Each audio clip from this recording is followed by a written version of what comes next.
தற்பொழுதைய முக்கிய செய்தி, கோத்தகிரி பக்கத்துல தேயிலை தோட்டத்துக்குள்ள இறந்த பழங்குடி வெள்ளியங்கிரி உடல் பாகங்கள் தேடும் பணி தீவிரமடைந்திருக்கிறது. பாகங்கள் கிடந்த பகுதியில சிறுத்தையினுடைய கால் தடம் பதிவாகி இருக்கக்கூடிய நிலையில சிறுத்தை தாக்கியிருக்கான்னு வனத்துறையினர் விசாரணையை நடத்திட்டு வந்தாங்க.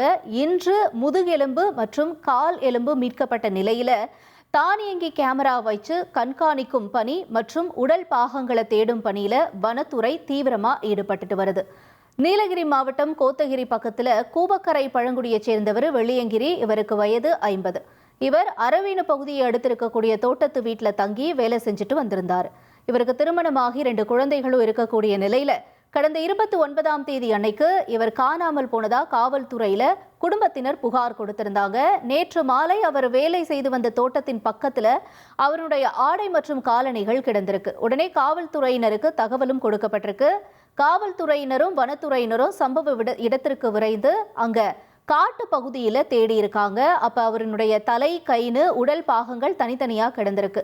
அதனை மீட்டிருக்கக்கூடிய நிலையில மேலும் உடலினுடைய மற்ற பாகங்களையும் காவல்துறையினரும் வனத்துறையினரும் தேடிட்டு வந்தாங்க. இந்த நிலையில 2வது நாளான இன்னைக்கு வனத்துறையினர் மற்றும் காவல்துறையினர் இணைந்து அந்த பகுதியில தீவிரமா தேடுதல் வேட்டையும் நடத்திட்டு வராங்க. இன்று வெள்ளியங்கிரியினுடைய கால் எலும்பு மற்றும் முதுகெலும்பு தேயிலை தோட்டத்துக்குள்ள கண்டெடுக்கப்பட்டிருக்கு. மேலும் அந்த பகுதியில சிறுத்தையினுடைய கால் தடங்களும் அதனுடைய எச்சங்களும் இருக்கிறதுனால 3 தானியங்கி கேமராக்கள் வைக்கப்பட்டு கண்காணிக்கப்பட்டு வருது. மேலும் உடல் பாகங்களை தேடும் பணி தீவிரமா நடந்துட்டு வருது. இந்த சம்பவம் அந்த பகுதியில ஒரு பரபரப்பை ஏற்படுத்தி இருக்கு அப்படின்னு தான் சொல்லணும். இனி செல்லும் இடமெல்லாம் செய்தி.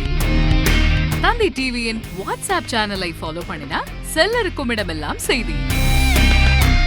இதோ QR கோட் இப்பவே ஸ்கேன் பண்ணுங்க, ஃபாலோ பண்ணுங்க.